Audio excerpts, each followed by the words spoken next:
Hello dear bankers, welcome to EduTap. I hope you all are doing fine और आपने अपनी JIB में 2026 की प्रिपरेशन ना टाइमली स्टार्ट कर दी है।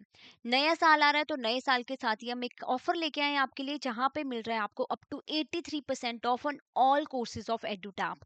अगर मैं जैप कोर्सेज की बात करूँ तो जैप कोर्सेज पे आपको मिल रहा है फ्लैट 80% ऑफ।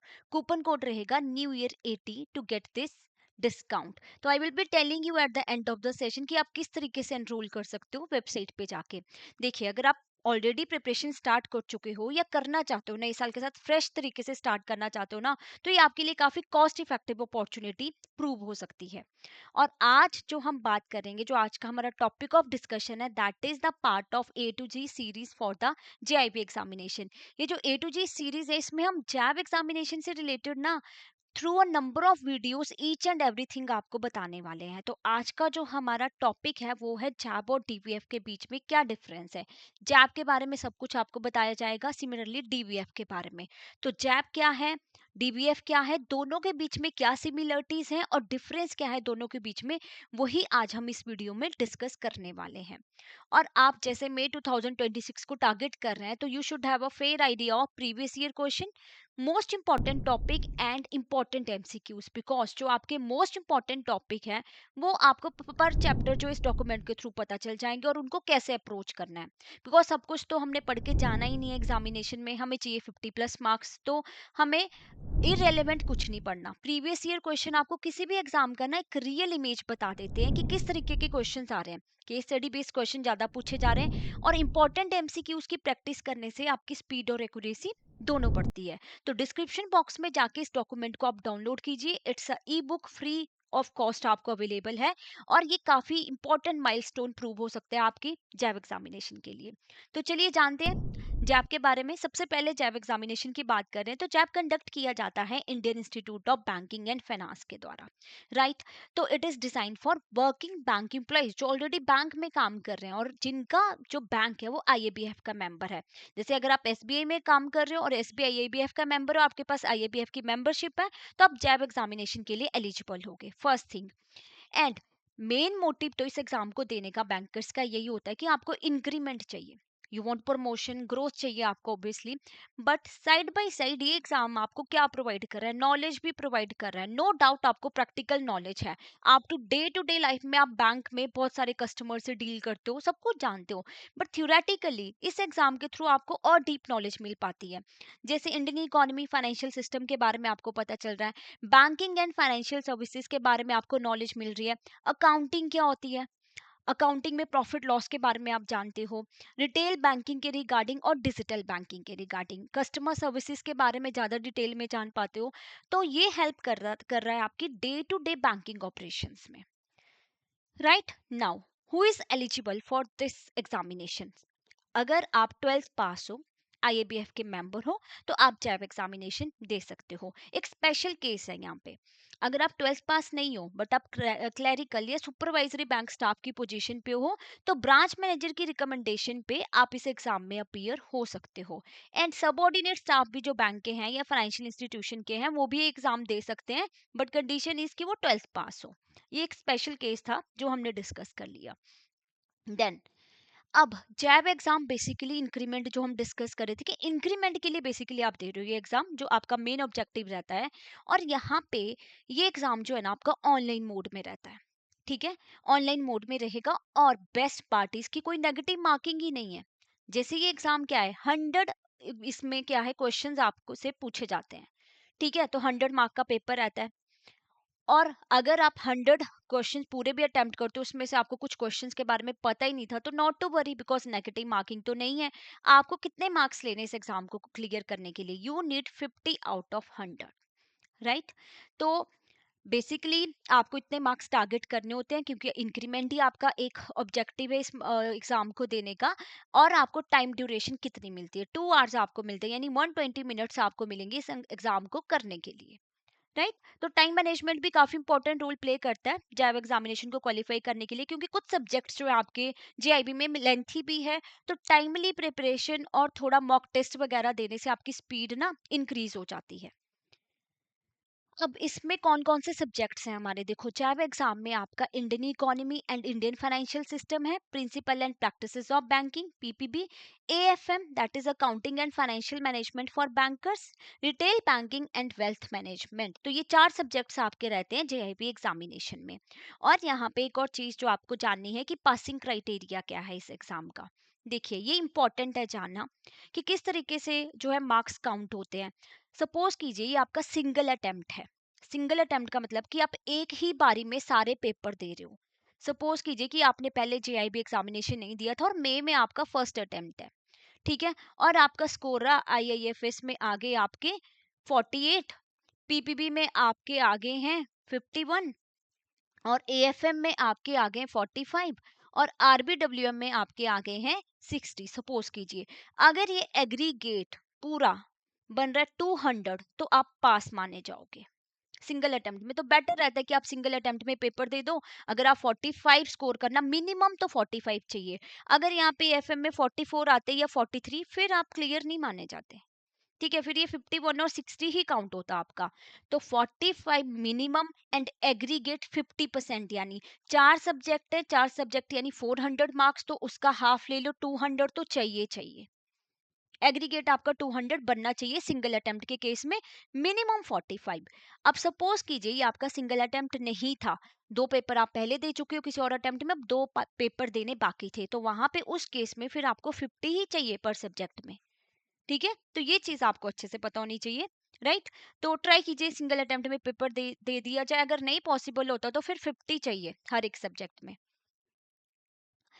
टाइम लिमिट क्या है आपकी जैब पास करने के लिए, देखो मैक्सिमम लिमिट जो है आपको मिलते हैं 3 साल, और 3 साल में आपको 5 अटेम्प्ट मिलते हैं, ठीक है, जो भी पहले हो जाए।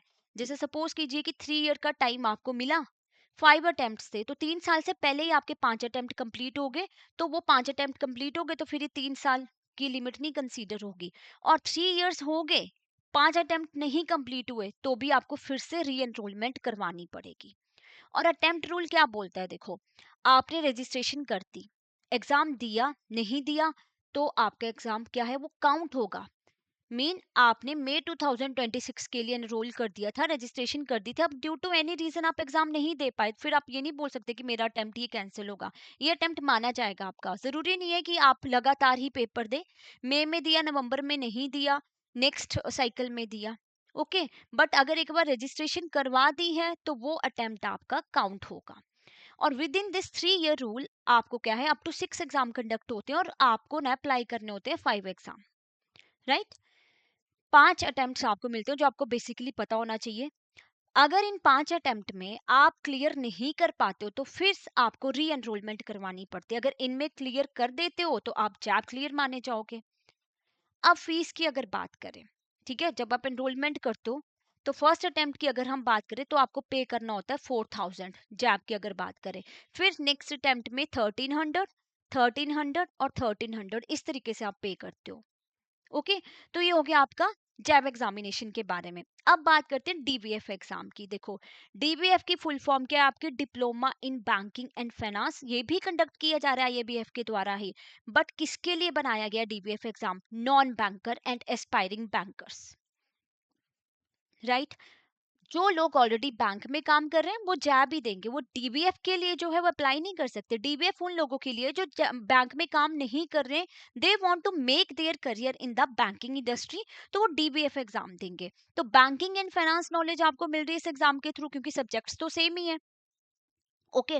टेक्नोलॉजी फैमिलियरिटीज मिल रही है, कस्टमर ओरिएंटेशन सब्जेक्ट्स आप पढ़ पा रहे हो, आपको पता चल रहा है। यानी बैंक ज्वाइन करने से पहले ना आपको डिटेल में पता चल रहा है थ्योरेटिकली ये पेपर दे के कि ठीक है बैंक में ये सारे प्रोसेसेस होती है, इंटरेस्ट रेट क्या है टर्म डिपॉजिट्स पे, कस्टमर सर्विसेज के लिए कौन कौन से काउंटर्स हैं, अगर आपके ग्रेवेंसेस सॉल्व नहीं होते तो आपको कहाँ पे जाके अप्रोच करना है। तो ये सारी चीजों पे आपको फैमिलियरिटीज हो रही है, आप प्रॉपरली एक नॉलेज गेन कर पा रहे हो, ठीक है, जो आप फर्स्ट डे से अप्लाई कर सकते हो बैंक में। तो एंट्री लेवल प्रोफेशनल क्वालिफिकेशन मिल रही है आपको बैंकिंग और फाइनेंस सेक्टर में करियर बनाने के लिए, ओके। अब एक और चीज जो हमें डीबीएफ एग्जाम के बारे में पता होनी चाहिए, यहाँ पे प्रोविजन है कि आप कन्वर्ट कर सकते हो अपना डीबीएफ सर्टिफिकेट जैब में। आपने डीबीएफ का पेपर दिया था, मान लीजिए आपने बैंक ज्वाइन कर लिया, बैंक में आपकी जॉब लगी, आप क्या बन गए, आईआईबीएफ के मेंबर बन गए। तो जो ये डीबीएफ का सर्टिफिकेट था ना, आप इसको कन्वर्ट करवा सकते हो जैब सर्टिफिकेट में। ठीक है, अब सिमिलरिटीज डिस्कस कर लेते हैं कि क्या सिमिलरिटीज हैं दोनों एग्जाम में। देखो, दोनों किसके द्वारा कंडक्ट किए जा रहे हैं? आईआईबीएफ के द्वारा। कुछ भी डिफरेंट नहीं है syllabus wise, same syllabus structure है, सब्जेक्ट्स भी सेम ही है। जो जैब का पेपर देते हैं और डीबीएफ का पेपर देते हैं, दोनों को कुछ भी डिफरेंट नहीं पूछा जाता, सेम ही पूछा जाता है। तो आईआईएफएस, पीपीबी, एएफएम, आरबीडब्ल्यूएम सब्जेक्ट सारे सेम ही है। बैंकिंग एंड फाइनेंस फोकस्ड है और स्ट्रॉन्ग कॉन्सेप्चुअल फाउंडेशन बिल्ड हो रही है इन एग्जाम के थ्रू। अब डिफरेंस की अगर हम बात कर रहे हैं कि दोनों एग्जाम में डिफरेंस क्या है, तो सबसे बड़ा डिफरेंस यही है कि जैब देते हैं बैंक एम्प्लॉइज और डीवीएफ देते हैं नॉन बैंकर। सपोज कीजिए मुझे एग्जाम देना हो, तो I will be eligible for DVF exam. मुझे अपना बैंकिंग सेक्टर में करियर बनाना है, मुझे बैंक में जॉब चाहिए, तो मैं डीवीएफ एग्जाम दे रही हूँ कि थोड़ा सा एक एज मिल जाता है। पर्पस क्या है जैब एग्जामिनेशन का? इंक्रीमेंट एंड प्रमोशनल बेनिफिट्स आपको मिलते हैं। डीवीएफ की आपको बैंकिंग में एंट्री मिल रही है, सेम सेम चीज की इंक्रीमेंट बेनिफिट जैब में, डीबीएफ में ऐसा कोई बेनिफिट नहीं मिल रहा, बट हाँ एक एंट्री आपको मिल जाती है बैंकिंग इंडस्ट्री में। बिकॉज एक तरीके से आपने डीबीएफ एग्जाम दिया, आपने क्वालिफाई कर लिया, तो बैंक वाले मतलब एक तरीके से आपको कंसीडर करेंगे कि ठीक है आपको नॉलेज है बैंकिंग इंडस्ट्री की। टारगेट ग्रुप कौन है जैब एग्जामिनेशन के लिए? एग्जिस्टिंग बैंकर हैं एंड एस्पिरेंट्स, जो बैंक में अपना करियर बनाना चाहते हैं। एम्प्लॉयमेंट सपोर्ट क्या मिल रहा है आपको? इंटरनल बैंक बेनिफिट, ऑब्वियसली जब आप जॉब क्वालिफाई कर लेते हो तो आपको प्रमोशन मिल रही है, आपको रिकॉग्नाइजेशन मिल रही है, आप एक तरीके से ना सेल्फ मोटिवेटेड फील करते हो। और डीबीएफ एग्जाम के बाद तो आपका रिज्यूमे होस्ट किया जाता है ये बीएफ की वेबसाइट पे, तो आपको अपॉर्चुनिटीज मिलती हैं। राइट, तो ये थी हमारी आज की वीडियो जिसमें हमने जाना कि जैब एग्जामिनेशन है क्या, कौन एलिजिबल है और क्या कितने सब्जेक्ट्स रहते हैं एंड पासिंग क्राइटेरिया क्या है और टाइम लिमिट क्या है। सिमिलरली डीबीएफ एग्जाम के बारे में हमने जाना, डीबीएफ और जैब सिमिलर ही है, यहाँ पे डिफरेंस बस एक ही है कि वो डीबीएफ एग्जाम में नॉन बैंकर के लिए, जैब एग्जाम है बैंकर के लिए, क्योंकि जैब एग्जाम जो दे रहे हैं उनको इंक्रीमेंटल बेनिफिट मिल रहा है और डीबीएफ के थ्रू आपको बैंकिंग में एंट्री मिल रही है। बाकी सब कुछ सेम चलता है। फीस की बात करें तो जैब एग्जामिनेशन में फीस क्या थी आपकी? 4000 फर्स्ट अटेम्प्ट में, फिर आप 1300 पे कर रहे थे। डीबीएफ एग्जाम में आपको थोड़ा सा कम अमाउंट है, 3500 पे करना पड़ता है। ओके, तो ये उसके बाद फिर 1300 का रहता है जब आपका सेकेंड अटेम्प्ट होता है। ओके, तो आई होप आपको ये डिफरेंस पता चला होगा और ये काफी हेल्पफुल रहेगा आपका अगर आप मई 2026 को टारगेट कर रहे हैं। तो इसके रिगार्डिंग मैं आपको फिर से बता दूं, just a reminder to you all, कि ये ऑफर काफी लिमिटेड टाइम के लिए वैलिड है, 29 दिसंबर टू 31 दिसंबर। बहुत अच्छी अपॉर्चुनिटी आपके लिए एक कोर्स में एनरोल करने की। Because see you people are literally lacking the time, आपके पास टाइम नहीं होता। आप इतनी बड़ी बड़ी बुक्स पढ़ोगे, उसमें से देखोगे कि सबसे इंपॉर्टेंट क्या है, बिकॉज बहुत सारा डाटा जो है ना इरेलीवेंट भी है, बुक में पुराना है। तो एक कोर्स काफी हद तक आपकी हेल्प करता है। तो कैसे आप कोर्स में एनरोल कर सकते हो? आपको क्या करना है, आपको जाना है एडुटैप की वेबसाइट पे, राइट? तो आप जाएंगे वेबसाइट पे, जैसे आप वेबसाइट पे जाओगे तो आपको कोर्सेज को एक्सेस करना है। कोर्सेज में जाके ना you have to click on the JAIIB courses. तो जब आप जैब कोर्सेज पे क्लिक करते हो तो आप स्क्रॉल डाउन कीजिए। जब आप स्क्रॉल डाउन करते हो यू विल सी हियर एक मिल रहा है आपको कंप्लीट मास्टर कोर्स। इसमें एक कंप्लीट पैकेज है। अगर आप जैब की जो प्रैक्टिस करना चाहते हो बिगिनिंग से 4 सब्जेक्ट्स की, तो आप मास्टर कोर्स में एनरोल कीजिए। कॉन्सेप्ट क्लासेस, रिकॉर्डेड क्लासेस आपको मिलती हैं, 15-15 मिनट्स की रिकॉर्डिंग, बहुत आराम से आपके कॉन्सेप्ट्स क्लियर हो जाते हैं। Live classes just before the exam, so that कि आपकी एक प्रैक्टिस हो जाती है। कॉन्सेप्ट नोट्स आपको मिलते हैं, solve PYQ with detail explanation, then chapter wise mock test and full length mock test you are getting, and the code is new year 80 to get flat 80% off, right? और अगर आप चाहते हो कि आपको इंडिविजुअल मास्टर कोर्स चाहिए, not to worry, वो भी अवेलेबल है। आईएएफएस का पेपर रह गया आपका या एएफएम का रह गया, तो आप अपने जरूरत के हिसाब से ना अपने रिस्पेक्टिव कंपोनेंट में जो है एनरोल कर सकते हो। कोड सेम रहेगा, बाकी सब कुछ आपको सेम मिल रहा है। अगर आप ये देखना चाहते हो कि क्लासेस किस तरीके की प्रोवाइड की जाती है, 3 आर के ट्रायल कोर्स में एनरोल कर लीजिए, आपको पता चल जाएगा concept classes, concept note, quiz के बारे में।